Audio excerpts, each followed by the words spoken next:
Hi everyone, welcome to our Fireside chat. Today I've got with me Phil Ross, our CISO. My name is Kaushik Sen. I'm the Chief Marketing Officer here at UpGuard. I'm really pleased to have you here today, Phil. Welcome. Thanks very much, Kaushik. I'm delighted to be here to talk to you. So how long has it been? How long have you been with UpGuard? So, I started with UpGuard in October, so we've had about 3 months so far. It's given me a chance to get my feet under the desk, do a nice initial diagnostic of the organisation and how it runs IT. And yeah, we've had a good start. We've done a lot of stuff, even in the quarter. Fantastic. So where were you? Where did you come to UpGuard from? Where were you before?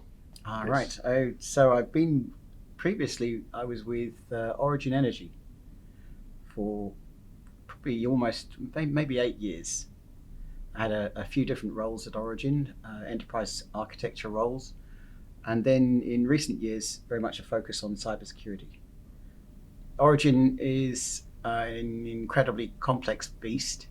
It plays in most areas of the energy chain. So it's a producer all the way through to being a retailer. It gets involved in energy markets, energy trading. So there's a lot of different disciplines. So it really, the operational side is fascinating. That's what attracted me to Origin in the first place, was the chance to apply my cybersecurity experience and trade in that direction for operational technology. But yes, very much a company that's come a long way in its probably 10-year life or so. It was built out of a lot of pieces. So the IT challenges to bring a kind of efficient, lean, more, leaner, I wouldn't say lean yet, but a leaner IT and cybersecurity substrate across that the very different businesses that make up Origin. That's been the fascinating challenge that we've had. Great.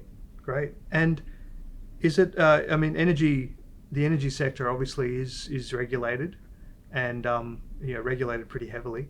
And can you talk a bit about that? What were some of the regulatory challenges that a company like Origin might have faced over the years? Well, they're still really evolving with some of the changes that are happening at the moment. So the energy market is regulated by AEMO, and there's been a lot of work and a lot of plans built over the last few years to make the operational side of critical infrastructure much more resilient to attack, resilient to disasters. And so the consciousness there has really ramped up over the last few years, and a lot of the work that we've been doing was oriented towards readying the enterprise for the regulations that are now have come in over the last year and a bit, and more that will be coming. The advent of the AES-CSF, which is the Australian Energy Sector Cybersecurity Framework, has been a bit of a game changer, a real disruptor in a positive way for the energy sector. It's really affecting providers of critical infrastructure more than others. But I think that will kind of expand in where its impact goes.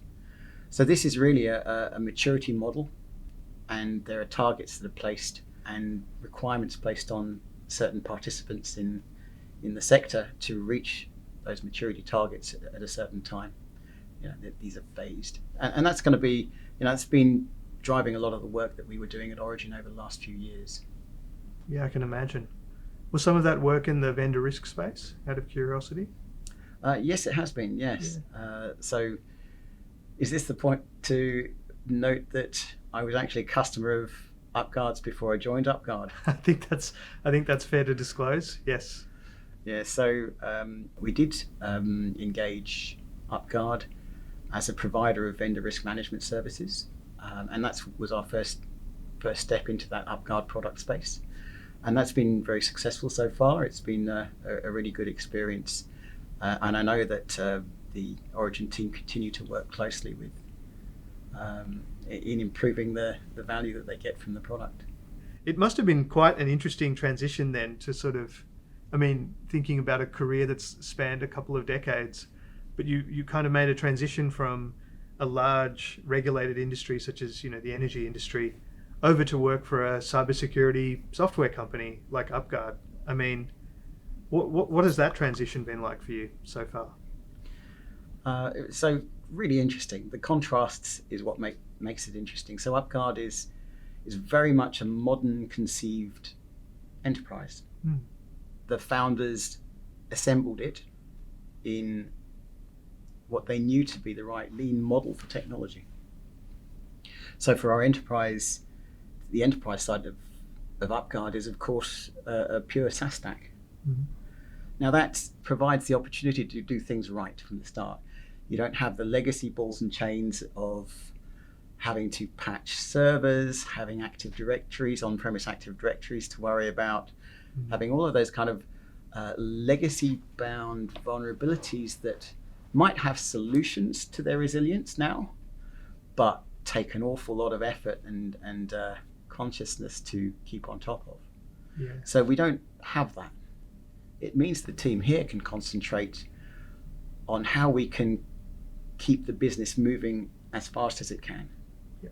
When I was, I suppose, a customer of security services, I found a lot of my time I was badgering product people in our strategic vendors and providers of technology and security, badgering them to bring me things, to change things, to add features.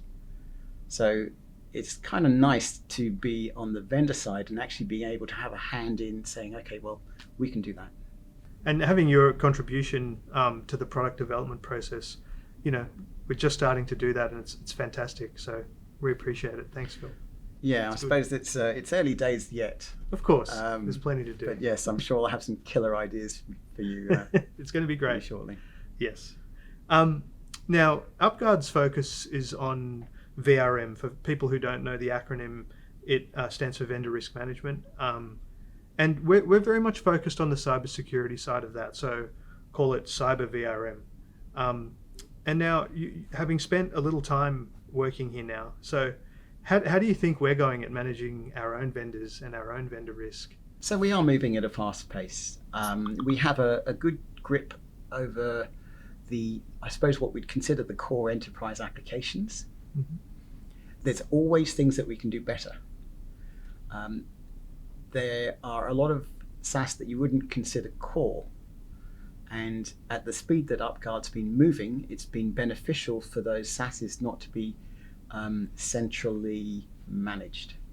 So the balance point here is really important. And I think we will get quite quickly to that optimal balance point where we have the right procurement processes and governance that are lightweight, and they don't just spread this treacle across the roadway for the enterprise that just gums up the works. One of the things that I think we've been working on together is sort of collaborating on vendor onboarding. So like when UpGuard brings on a vendor to do something for us, what are the things we look for? I know there are things like SOC 2 reports, and do you have any sort of advice out for folks out there, even other vendors who might be listening in? Like what can you do to make it easier for a security team to assess you? Because I think that's half the battle, candidly. This is. It really is, because you're trying to solve it from both sides. It's not simply you must comply with our policies and procedures or we won't buy you. The other side is trying to make a sale. It's their business, right? So what are some things you could suggest there? So we have a product that can really help us to do that. One of the things that our product can do is improving the shop window, the security shop window. Yeah. That allows our customers, our prospective customers, to come and see exactly how we do things. Yep. So the intent would be to not need to hide anything.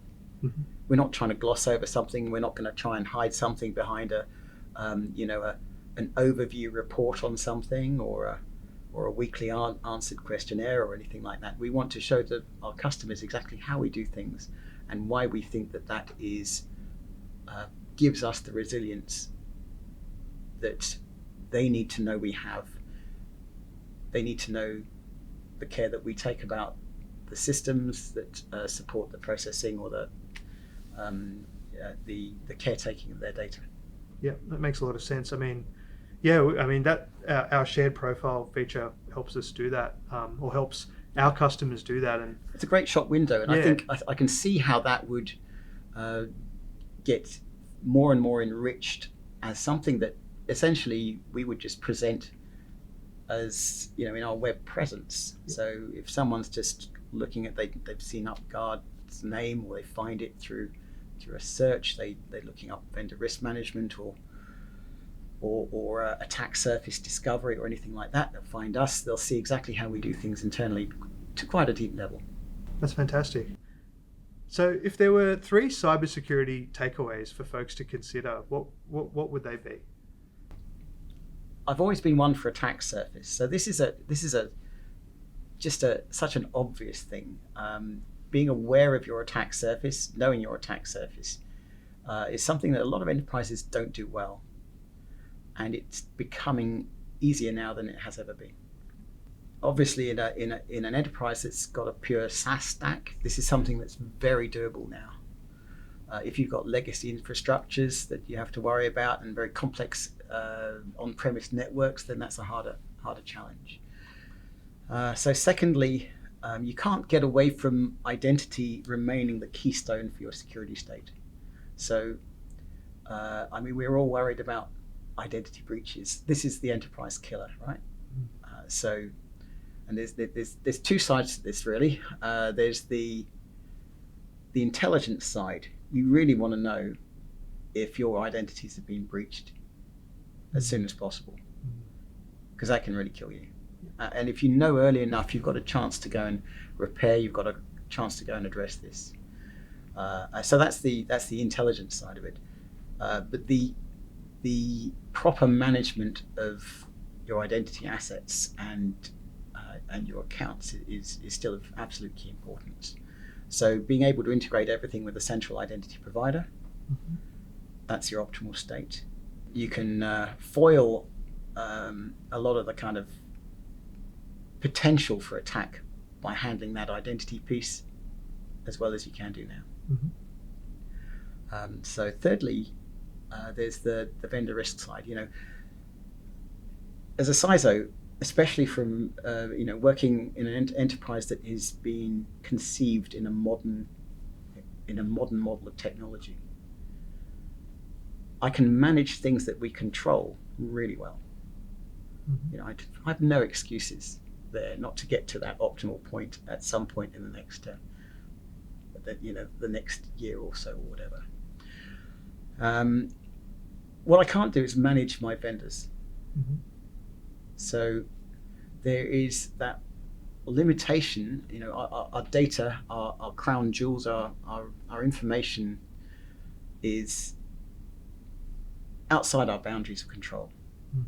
So what's the best way that we can attain that situational awareness for our information that is outside our boundaries? Well, there's no magic answer there, but doing vendor risk management well is clearly got to be the focus of your modern enterprise.